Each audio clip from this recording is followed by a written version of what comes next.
Hello friends, welcome back to my channel.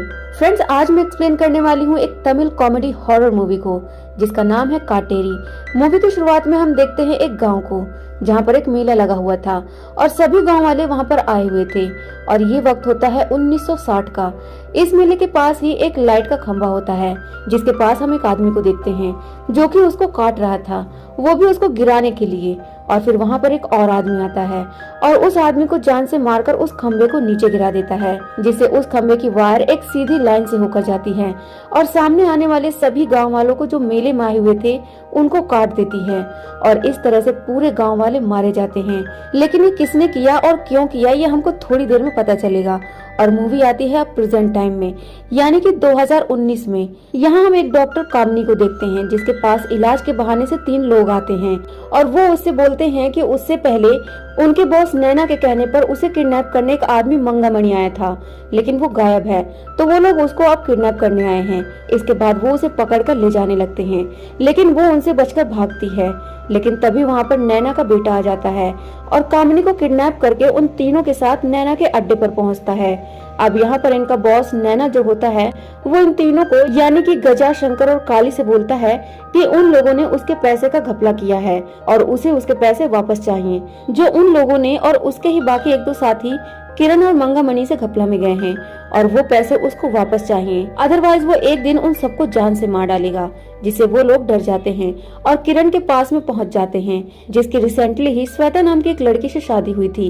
अब यहाँ पर वो लोग डरते हुए किरण को ये बताते हैं कि नैना ने पैसे वापस मांगे हैं और वो भी अगले ही दिन, और ना मिलने पर वो उनको जान से मार डालेगा। जिस पर किरण बोलता है कि पैसे उसके पास में नहीं है क्योंकि उन्हें मंगामणि लेकर भाग गया था, जिससे वो लोग काफी परेशान हो जाते हैं। और वो लोग उसे कामनी के बारे में बताते हैं कि यहाँ पर नैना उससे अच्छी फिरौती उठाने वाला है। जिस पर श्वेता उनको एक आइडिया देती है कि उन लोगों को उस लड़की को यानी कामनी को किडनैप कर लेना चाहिए और उसके फादर से वो फिरौती के पैसे ले लेने चाहिए और नैना से भी पैसे ले लेंगे, साथ ही उनका कर्जा भी खत्म हो जाएगा क्योंकि नैना की नजर में वो लोग निकम्मे हैं और वो ये काम नहीं कर सकते, तो उन पर वो शक भी नहीं करेगा। और ये आइडिया सबको बहुत अच्छा लगता है। अब अगले सीन में जैसे तैसे करके वो लोग कामनी को नैना के आदमियों के गोदाम से किडनैप कर लेते हैं और साथ ही साथ वहाँ पर एक पुलिस ऑफिसर भी उनको देख लेता है, तो वो लोग उसे भी उठा लेते हैं और बेहोश करके गाड़ी में डाल देते हैं। अब किरण कामनी से मंगामणि के बारे में बात करता है और पूछता है कि वो कहाँ पर है और उसको वो किडनैप करने आया था या फिर नहीं, तो वो उसको बताती है कि वो उसको किडनैप करने नहीं आया था बल्कि वो तो उसका पेशेंट था और फिर उसने अचानक से ही आना छोड़ दिया।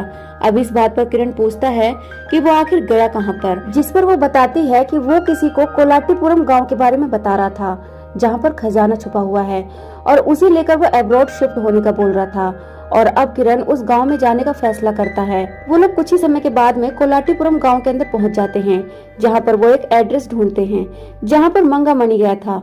लेकिन यहाँ पर हम गांव के कुछ लोगों को देखते हैं जो कि शुरुआत में हमको मेले में दिखाई दिए थे। शायद वो हादसा होना अभी बाकी है या फिर क्या है ये हम आगे देखेंगे। यहाँ पर गांव के लोग काफी अजीब तरह से हंसी मजाक कर रहे थे और बहुत ही अजीब तरह से घूम रहे थे और ये लोग उस एड्रेस तक पहुंच भी जाते हैं जहाँ पर मंगामणि तो नहीं मिलता। इस घर के अंदर उनको एक एज्ड कपल और एक छोटी बच्ची दिखाई देती है और उसी घर के अंदर वो स्टेज बना लेते हैं और वहीं पर आज रात रुकने का फैसला करते हैं। अब कुछ ही देर के बाद में सभी लोग पत्ते खेलने लगते हैं और कामनी गेट पर बैठी हुई थी और काफी अजीब तरह से बाहर एक तरफ देख रही थी, जिससे किरण को लगता है कि ये भागने की तैयारी में है, तो वो शंकर से गेट बंद करने के लिए बोलता है। कुछ देर बाद में दरवाजे पर बहुत तेज आवाज होने लगती है, जिसके बाद शंकर दरवाजा खोलता है लेकिन बाहर कोई भी नहीं था, इसलिए वो वापस पत्ते खेलने आ जाता है।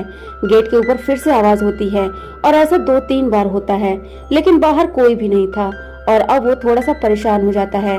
लेकिन अगली बार गेट को खोलने पर वहाँ पर वही ऑफिसर होता है जिसको होश आ गया था और वो उन लोगों को धमकी देने लगता है, लेकिन तभी उसके ऊपर कुछ बॉक्स गिर जाते हैं जिससे कि वो फिर से बेहोश हो जाता है और शंकर उसे वापस गाड़ी में बंद करके वापस पत्ते खेलने आ जाता है। लेकिन फिर से दरवाजे पर आवाज होती है और इस बार ये आवाज बहुत ही ज्यादा तेज थी और वो गुस्से में बाहर जाता है, लेकिन वहाँ पर कोई भी नहीं था और वो गाड़ी में जाकर देखता है तो वो पुलिस ऑफिसर भी वहीं पर बेहोश पड़ा था। इधर किरण और बाकी लोग पत्ते खेल रहे थे और वो छोटी बच्ची जो होती है वो बिना देखे ही सारे कार्ड्स के बारे में बता देती है कि किसके पास में क्या है और कौन जीत रहा है। और इसको सुनकर सभी शॉक्ड हो जाते हैं और अब उनको शॉकिंगली पता लगता है कि वो बच्ची असल में एक भूत है और वो एज्ड कपल भी, और वो उनके ऊपर अटैक करती है। साथ ही साथ वो कपल भी उन पर अटैक करने लगते हैं और तभी लाइट चली जाती है। अब कुछ देर के बाद में बचते बचाते गजा लाइट को ऑन करता है और वो देखता है कि वहाँ पर काली और शंकर थे, जहाँ पर शंकर के कपड़े दूसरे भूत ने छीन लिए थे और किरण अंधेरे से बचते हुए वहाँ से भाग गया था। और गलती से होता ये है कि वो श्वेता की जगह कामनी को अपने साथ ले जाता है। अब भागने के बाद में जब वो दोनों रुकते हैं तो वो नोटिस करता है कि वो श्वेता की जगह कामनी को ले आया है और वो उसको देखकर बोलता है कि वो उसको नहीं लाना चाहता था, लेकिन अब बचने का कोई रास्ता नहीं होता। और कामनी अब रोड के ऊपर कार वगैरह देखने लगती है और एक कार वहाँ पर आकर उनको लिफ्ट भी देती है। अब किरण बाहर देखता है तो उसे ट्विन ब्रदर्स के भूत बार बार दिखते हैं और अगले ही पल वो कार के अंदर भी आ जाते हैं और वो उनसे बहुत ज्यादा डर जाता है और कार का ड्राइवर कार को रोक देता है। लेकिन इस कार में असल में पोना बालम था जो कि उस कामनी और मंगामणि को ढूंढ रहा था। लेकिन कामनी उसे देखकर कार से जंप करके नीचे गिर जाती है और जंगल में भाग जाती है। लेकिन वो लोग किरण को पकड़ लेते हैं। दूसरी तरफ शंकर बिना कपड़ों के भाग रहा था, जिसको एक हट दिखाई देता है जहाँ पर वो जाता है और उसे वहाँ पर कपड़े तो मिल जाते हैं, लेकिन इधर अचानक से ही एक ब्लाइंड लेडी आ जाती है जो कि अजीब तरह से स्माइल कर रही थी। और ये ब्लाइंड लेडी भी एक भूत ही थी जो कि उसको आगे खाने पड़ती है, जिससे डरकर वो वहाँ से भाग जाता है। वहीं दूसरी तरफ गजा और काली एक साथ भाग रहे थे, जिन्हें एक दूसरा ही घोस्ट हॉन्ट कर रहा था। और अब तक हम समझ पाते हैं कि इस गांव के अंदर ढेर सारे भूत हैं। इधर किरण को लेकर पूर्णवल्लम वापस उसी घर में आ जाता है और वो लोग उस घर में जाने लगते हैं, लेकिन कार के पास से कुछ आवाज आती है और उसका आदमी वहाँ पर जाकर देखता है तो शॉक्ड हो जाता है। हालांकि वहाँ पर असल में श्वेता ही थी जो कि उन दोनों के सर पर पंच मारकर उन्हें बेहोश कर देती है। अब किरण ये देखता है और उसे यहाँ से लेकर चला जाता है। दूसरी ओर गजा और काली मदद के लिए यहाँ वहाँ भटक रहे थे और उन्हें एक स्कूल दिखाई देता है जिसके अंदर एक क्लास में टीचर बच्चों को पढ़ा रही थी और वो लोग वहाँ पर हेल्प मांगने जाते हैं। लेकिन वो टीचर और बच्चे उन्हें ऐसे इग्नोर करते हैं जैसे कि वो लोग एग्जिस्ट ही नहीं करते और क्लास का डोर भी बंद कर देते हैं। अब वहीं पर आकर किरण की कार क्रैश होती है। अब वो लोग आपस में मिलते हैं और बात करते हैं कि स्कूल में बच्चे और टीचर हैं तो यहाँ पर उनको मदद जरूर मिल सकती है और फोन वगैरह भी मिल जाएगा। वो हेल्प लेने के लिए आगे बढ़ते हैं, लेकिन तभी वहाँ पर एक आदमी आता है जो कि अपनी वाइफ और न्यू बॉर्न बेबी के साथ था। वो बोलता है कि वो लोग स्कूल में क्या कर रहे हैं, जिस पर वो जवाब देते हैं कि वो स्कूल में हेल्प लेने जा रहे हैं। अब वो सभी लोगों को स्कूल के बाहर ले जाकर गेट पर लगा हुआ एक बोर्ड दिखाता है जिस पर लिखा हुआ था कि स्कूल के बच्चे और टीचर्स 1964 में ही मर चुके हैं और तब से ये स्कूल बंद है। इट्स मीन यहाँ पर कोई भी नहीं था और जिनको इन्होंने देखा था वो कोई और नहीं बल्कि घोस्ट होते हैं। अब किरण उस आदमी से हेल्प मांगता है और बोलता है कि उसके घर में फोन है, वहाँ से हेल्प के लिए कांटेक्ट कर सकते हैं और वो सब उस आदमी के घर जाते हैं। लेकिन यहाँ पर आते ही उस आदमी की वाइफ अजीब तरह से बिहेव करने लगती है और काफी अग्रेसिव हो जाती है। वो आदमी उसे लाइटली लेता है और कुछ खाने को दे देता है जिससे वो शांत होकर उस चीज को खाने लगती है। किरण उस आदमी को मंगामणि के बारे में पूछता है और बोलता है कि वो किसी खजाने के चक्कर में यहाँ पर आया था, जिस पर वो आदमी डरते हुए बोलता है कि उन्हें खजाना और उनसे जुड़े लोगों के बारे में बात नहीं करनी चाहिए क्योंकि ये खतरे वाली चीज है। और वो आगे भी कुछ बताने ही वाला था कि तभी काली उस लेडी के खाने के कुछ हिस्से को छीन लेता है। लेकिन होता यह है कि वो लेडी गुस्से में आकर उसके ऊपर कार के अंदर नाइफ मार देती है जिससे सब लोग डर जाते हैं और वो काली को भी थोड़ा बहुत घायल कर देती है। तभी गजा उसे थप्पड़ मारकर नॉकआउट कर देता है और सब लोग वहाँ से भागने लगते हैं और वो आदमी जो कि अभी जिंदा था उसे हॉस्पिटल ले जाया जाता है। अब वो लोग रास्ते में उस आदमी से पूछते हैं कि आखिर गांव में चल क्या रहा है और उसकी वाइफ ऐसे क्यों बिहेव कर रही थी, जिस पर वो आदमी बताता है कि एगा कुट्टी नाम की एक स्पिरिट होती है जो कि उन लोगों को पजेस करती है जो खाने के बाद अपने हाथ नहीं धोते और वो तब तक उनके साथ रहती है जब तक वो अपनी पूरी भूख खत्म न कर ले। और ऐसे ही कुछ दिन पहले उसकी वाइफ को एगा कुट्टी ने पजेस कर लिया था। अब तभी वहाँ पर एक चोर भागते हुए आता है जिसके पीछे गांव का पुलिस ऑफिसर भी भाग रहा था और उसे देखकर वो लोग उस आदमी को छोड़कर वहीं छुप जाते हैं और देखते हैं कि उस पुलिस वाले ने उस आदमी को शूट करके जान से मार दिया। और तभी वो छोटा बच्चा जो कि श्वेता के साथ में था वो रोने लगता है, लेकिन करण उसे शांत कर देता है ताकि वो पुलिस वाला उनको देख न पाए। और अब वो पुलिस ऑफिसर और उसका कांस्टेबल वहां से चले जाते हैं। तो वो लोग इसको देखने बाहर आते हैं। तभी वो आदमी और बच्चा दोनों ही गायब हो चुके थे, जो कि बहुत ही शॉकिंग बात थी। अब वो लोग थोड़ा आगे जाते हैं तो उन्हें फायरवर्क दिखाई देता है। वो थोड़ा और आगे जाते हैं तो उस गेट पर पहुंच जाते हैं जो कि हमने मूवी की स्टार्टिंग में देखा था, यानी कि ये लोग कहीं भी जा रहे थे लेकिन उस मेले के पास घूमकर वापस आ जा रहे थे। अब यहाँ पर कामनी भी खड़ी हुई थी और वो लोग उसके पास जाकर देखते हैं तो पूरा मेला खाली था और यहाँ पर सिर्फ एक छोटी बच्ची खड़ी थी जिसके पास किरण जाता है, लेकिन वो भी असल में एक भूत थी। अब वो उससे डरकर भागता है तो एक ग्रेवयार्ड में पहुंच जाता है। यहाँ पर उसको बहुत सारे ग्रेव्स मिलते हैं जिसके अंदर उस आदमी और उसकी वाइफ की ग्रेव होती है, जो कि उस स्कूल के बाहर उनको मिले थे, यानी कि वो लोग भी भूत थे और इसीलिए वो गायब हो गए थे, यानी कि ये पूरा गांव ही भूतों से भरा पड़ा था। अब किरण यहाँ से डर कर भागता है और फिर से घूमकर वापस उसी मेले पर आ जाता है और फिर वो उन सभी लोगों से मिलता है और बताता है कि इस गांव के भूतों ने उनको कैद कर लिया है और वो कभी भी यहाँ से बाहर नहीं जा सकते और यहीं पर मारे जाएंगे, जिससे सब लोग बहुत ही ज्यादा परेशान हो जाते हैं। अब श्वेता बोलती है कि शंकर यहाँ नहीं है, वो तो भागने में कामयाब हो गया।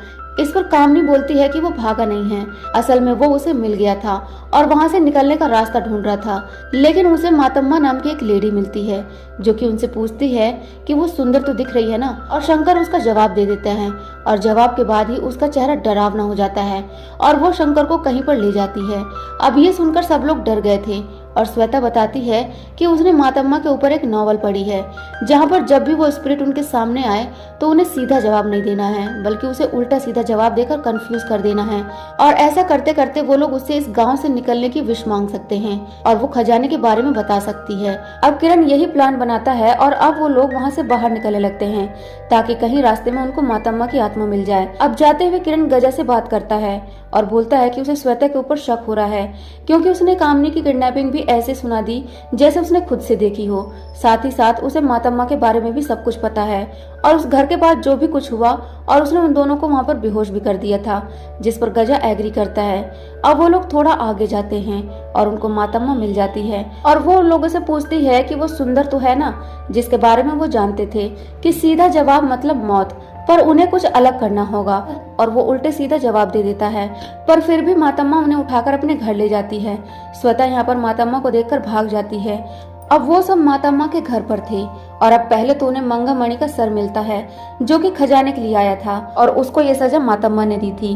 और अब मातम्मा उनके सामने आती है और बोलती है कि वो उन्हें कहानी बताएगी जिसमें फैक्ट और फिक्शन दोनों हैं और अगर वो लोग झूठ में से सच को निकाल पाए तो खजाना उन्हें मिल जाएगा और अगर वो असफल हुए तो उनको भी अपनी जान से हाथ धोना पड़ेगा। और अब कहानी यहाँ से जाती है फ्लैशबैक में, यानी कि 1960 में। तो मातम्मा इस गांव के अंदर रहा करती थी जिसकी एक बहन मोहनी भी थी और मातम्मा और मोहनी अपने अंकल के साथ रहते थे जो बहुत ही बड़ा शराबी था और उन दोनों के साथ में अच्छा बिहेव नहीं करता था। मातम्मा एक वैद्य भी थी और वो लोगों का इलाज करके घर खर्च के लिए थोड़ा बहुत पैसा कमा लेती थी। लेकिन गांव का एक पुलिस वाला जिसका नाम एरो मोगम होता है, जिसको हमने कुछ टाइम पहले देखा था एक चोर को मारते हुए, वो भी मातम्मा के पास हफ्ता वसूली करने के बहाने आता था और जोर जबरदस्ती करके मातम्मा से पैसे ले जाता था और बाकी बचे हुए पैसे उसके अंकल उसे छीन लिया करते थे। अब एक दिन उसके घर के बाहर कुएं को खोला जा रहा था और एक मजदूर संपत उस कुएं को खोद रहा होता है और वहाँ पर उसका मोहनी साथ दे रही थी क्योंकि उसके ही अंकल ने उसे जबरदस्ती मजदूरी करने को कहा था और वो खुद नशे में धुत पड़ा था। खैर वो मजदूर ड्रिल करते हुए ये पाता है कि इस कुएं के नीचे एक और कुआं पहले से ही है और वो वापस ऊपर आकर मातम्मा से उसके बारे में बोलता है और एक लालटेन मांगता है उस कुएं की गहराई को नापने के लिए और वो उसे लाकर दे देती है और जैसे ही उस लालटेन को कुएं में डालती है तो बहुत ही तेजी से नीचे जाने लगता है और जब वो वापस उसको खींचते हैं तो लालटेन गायब हो जाती है और उसकी जगह पर एक मिट्टी का घड़ा होता है जिसके अंदर सोना भरा हुआ था। अब वो लोग उसे देखकर शॉक्ड हो जाते हैं और वो मजदूर दूसरा लालटेन मांगता है, लेकिन मातम्मा के पास में एक ही लालटेन था, इसलिए वो मजदूर लालटेन खरीदने के लिए गांव में निकल पड़ता है। और अब इधर वो दोनों उस घड़े को देख ही रही थी जिसके अंदर एक कपड़े का लेटर भी था जिस पर लिखा हुआ था कि वो वहाँ पर कुछ और भी भेजे। अब वो लोग एक मुर्गे को उसके अंदर बांधकर भेज देती हैं जिसके बदले में उससे भी बड़ा मिट्टी का घड़ा वहाँ पर आता है और उसके अंदर तो इस बार गोल्ड बार्स और गहने वगैरह थे और उसमें एक और लेटर था कि और चीज भेजो। लेकिन तब तक वो मजदूर वापस आ जाता है और उसके पास में ढेर सारे लालटेन थे और उन लोगों ने दूसरा वाला घड़ा जो था वो वहीं पर छुपा लिया था। वो मजदूर बहुत सारे लालटेन लेकर आया था, ये सोचकर कि लालटेन के बदले में बहुत सारे घड़े मिलेंगे। और वो जैसे ही उस गड्ढे के अंदर डालता है तो वहाँ पर उनको बहुत सारे फूटे हुए लालटेन मिलते हैं, यानी कि नीचे जो कोई भी था वो उसको एक्सेप्ट नहीं करता। अब वो आदमी लालच में आकर खुद ही खजाने को निकालने के लिए नीचे चला जाता है। वो रस्सी खींचती है तो उस मजदूर की जगह पर बहुत बड़ा मिट्टी का एक घड़ा था और उसमें बहुत सारा सोना था। मातम्मा को एक और कपड़े का लेटर मिलता है जिसके अंदर लिखा हुआ था कि यही चीज नीचे भेजो, यानी कि उसको ह्यूमंस का सैक्रिफाइस चाहिए था। अब वो दोनों समझ जाती हैं कि उनका मजदूर जो है वो मारा गया है और उसकी जगह पर ये ढेर सारा सोना मिला है, तो उनको यहाँ पर ह्यूमन सैक्रिफाइस करना होगा अगर ढेर सारा सोना उनको चाहिए तो। अब जाहिर सी बात है कि उनके मन में लालच आ चुका था, तो वो अपने अंकल को भी कुएं के अंदर फेंक देते हैं जिससे उनको ढेर सारा सोना मिलता है। मातम्मा पुलिस ऑफिसर एरोमुगम से बात करती है और उसे सोना देकर डेड बॉडीज लाने को बोलती है। हालांकि वो उसको पूरा सच नहीं बताती, सिर्फ इतना ही कहती है कि वो लाशों को लेकर आए और अपना हिस्सा ले जाए। और हम जानते हैं कि वो बहुत ही बड़ा रिश्वतखोर था, तो यहाँ पर वो बिना सोचे समझे मान जाता है। अब होता ये है कि कुछ दिन ऐसे ही बीत जाते हैं और एक चोर को मारकर वो मातम्मा को देता है और अपना हिस्सा ले लेता है। और इस चोर को मारते हुए हमने कुछ ही समय पहले देखा था, यानी कि यहाँ पर पूरी ही मूवी फ्लैशबैक में लोगों को दिख रही थी। अब एक दिन मोहिनी और मातम्मा घर पर सो रही थी और अरुमुगम अपने कांस्टेबल के साथ घर के अंदर आता है, ये चेक करने के लिए कि सोना आखिर आता कहाँ से है। और उसे वहाँ पर रखा हुआ सारा सोना मिल जाता है और वो उन लोगों को ब्लैकमेल और जबरदस्ती करने लगता है। लेकिन तभी उस घर के अंदर आकर एक चुड़ैल खड़ी हो जाती है और वो लोग उसे देखकर डर जाते हैं और ये कोई और नहीं बल्कि वही चीज है जो कि उस कुएं के अंदर थी। और तभी अरुमुगम ये बोलता है कि उनको चुड़ैल को एक टक देखना होगा, नहीं तो वो उन्हें ले जाएगी। लेकिन कांस्टेबल की नजर गलती से उससे हट जाती है और वो उसे अपने साथ ले जाती है और नोट छोड़ जाती है कि कुएं को भूखा नहीं रखना है। और अब वो लोग समझ जाते हैं कि उन्हें उस चुड़ैल को हमेशा ही ह्यूमन डेड बॉडी को फीड करना होगा, नहीं तो वो उनको भी अपने साथ ले जाएगी। अब इसके लिए उन्हें पूरे गांव के लोग चाहिए होंगे, जिस पर मातम्मा बोलती है कि ये इम्पॉसिबल है क्योंकि पता नहीं कौन कब मरेगा, जिस पर वो पुलिस वाला बोलता है कि वो सब एक साथ मारे जाएंगे। इसके बाद वो एक मेले में लाइट पोल गिरा देता है जिसकी वायर से सब लोग मारे जाते हैं और यही सीन हमने मूवी की स्टार्टिंग में देखा था, यानी कि उसने अपने सेल्फिश इरादों के लिए गाँव वालों की बलि चढ़ा दी थी। और मेरे ख्याल से आज से कई हजारों साल पहले इसे गाँव वालों ने ही बंद कर दिया होगा ताकि ऐसी चीज फिर से ना हो। लेकिन इंसान का लालच कभी नहीं रुकता, वो वापस जाग जाता है। अब उस गांव के लगभग सभी लोग उस दिन मारे गए थे और अब यहाँ पर सिर्फ भूत रहा करते हैं। खैर अगले सीन में एरोमुगम उन दोनों के साथ मिलकर उन डेड बॉडीज को कुएं में डाल देता है और बदले में उन्हें बहुत सारा सोना मिल जाता है। लेकिन वो एक बहुत ही बुरा और लालची आदमी था, तो उसने कुएं के अंदर इन दोनों को भी फेंक दिया था और ऐसे ही उन दोनों की भी डेथ हो जाती है। अब कहानी प्रेजेंट टाइम में आती है। अब किरण बोलता है कि मातम्मा ने तो हमें हॉन्ट किया, लेकिन अरुमुगम और मोहिनी की स्पिरिट कहाँ पर है? तो पहला जवाब उनको मिल जाता है क्योंकि कामिनी की आत्मा असल में मोहिनी के शरीर में थी और वो उन लोगों को हॉन्ट करने लगती है। लेकिन तभी वहाँ पर नैना का बेटा आ जाता है जो कि एक तांत्रिक भी था। अब वो मोहिनी को काबू में करके मोहिनी की स्पिरिट को एक जार के अंदर कैद कर लेता है। यहाँ पर उन्हें मातम्मा की स्पिरिट भी हॉन्ट करती है, लेकिन वो गायब हो जाती है। तो अब उनके सामने वो चुड़ैल आ जाती है और उनके सामने खड़ी हो जाती है और खुद को मल्टीप्लाई कर लेती है ताकि सबकी नजर उससे हट जाए और वो सबको अपने साथ ले जाए। अब वो लोग वहाँ पर खड़ी हुई सभी चुड़ैलों को देखने लगते हैं, लेकिन यहाँ पर वो भिखारी भी आ जाता है जो कि असल में यहाँ पर एक शॉर्ट मूवी करने आया था और वो 10 सालों से इसी गांव के अंदर फंसा हुआ था। तभी गलती से उसकी नजर चुड़ैल से हट जाती है और वो उसको खींचकर अपने साथ ले जाती है। अब वहाँ बहुत सारी चुड़ैलें थी, लेकिन तब तक सुबह हो जाती है और सारी चुड़ैलें वहाँ से गायब हो जाती हैं क्योंकि सुबह होने पर इस चुड़ैल की शक्तियाँ कम पड़ जाती है। अब क्योंकि नैना ने उन सभी को मारने का ऑर्डर दिया था, लेकिन वो गलती से खुद को और अपने ही एक आदमी को मार देता है और वो सब लोग वहाँ से भाग जाते हैं। और ये सीन काफी फनी था। साथ ही साथ इनको श्वेता भी यहाँ पर मिल जाती है, जिसके साथ ये सब लोग यहाँ से निकल जाते हैं। यानी कि फाइनली ये लोग इस गांव से निकलने में कामयाब हो गए थे। अब मूवी की एंडिंग सीन में किरण नैना को उसके पैसे वापस कर देता है और उसे गिफ्ट में एक जार देता है जिसके अंदर मोहिनी की स्पिरिट कैद थी और किरण नैना को उसके असली नाम से भी पुकारता है जो कि असल में अरुमुगम था, जो कि अब नए नाम और उस खजाने के साथ ऐश कर रहा था और इतने सारे पाप करने के बाद भी वो जिंदा था। यानी कि आज से कई सालों पहले जब उसने मातम्मा और मोहिनी को भी मार दिया था तो उसके बाद वो शहर आकर शिफ्ट हो गया था और एक अमीर आदमी बन गया। अब वो किरण को उसके काम के पैसे भी देता है, लेकिन वो पैसे लेने से मना कर देता है, यानी कि अब वो सही रास्ते पर आ गया था। इसके बाद वो वहाँ से चला जाता है। उसके जाने के बाद आरुमुगम वो जार ओपन करता है और उसमें से बाहर आती है मोहिनी की स्पिरिट, जो कि इतने सालों से अपने रिवेंज का वेट कर रही थी और फाइनली आज वो अपना रिवेंज ले लेती है। अब मूवी के एंडिंग सीन में किरण श्वेता के साथ में होता है और वो अपनी फर्स्ट नाइट मना रहे थे, क्योंकि स्टार्टिंग में तो उसके दोस्तों ने इंटरप्ट कर दिया था। अब उसे डाउट होता है कि इसे नैना का असली नाम कैसे पता चला, जिस पर वो कहती है कि किरण ने मोहिनी को पकड़ा था लेकिन मातम्मा को नहीं पकड़ा। और अब किरण डरकर उसकी साइड में देखता है तो वो अपना वही डायलॉग बोलती है कि क्या मैं सुंदर हूँ। और फ्रेंड्स, यहाँ पर असल में हुआ ये था कि मातम्मा ने श्वेता की बॉडी को पोजेस कर लिया था, क्योंकि जब जब मातम्मा सामने आती थी तो मोहिनी गायब हो जाया करती थी। और इसी के साथ में काटेरी मूवी यहीं पर खत्म हो जाती है। तो फ्रेंड्स, आपको ये स्टोरी कैसी लगी कमेंट करके जरूर बताइएगा। फिर मिलते हैं नेक्स्ट वीडियो में, तब तक के लिए टेक केयर, बाय।